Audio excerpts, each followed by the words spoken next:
Welcome to the PairRec San Fran Tourism Channel.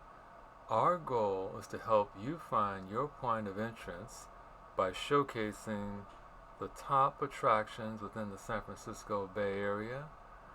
Now, today's focus will be part 3 of a series of adventures centering around the wonderful neighborhood of Potrero Hill here in San Francisco.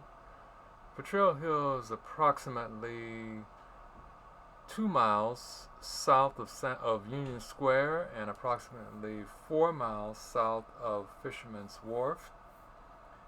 You can tune into our channel for parts 1 and 2 as we emphasize in parts 1 the significance of the top attraction in Potrero Hill, which is the longest crooked street in San Francisco, which is at 20th and Vermont.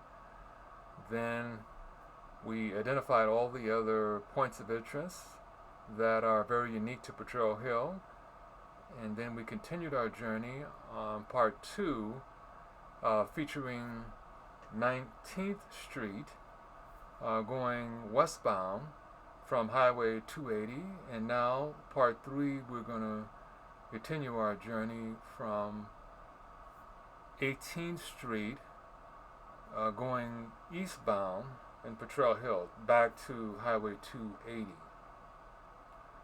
With that being the case, let's get started.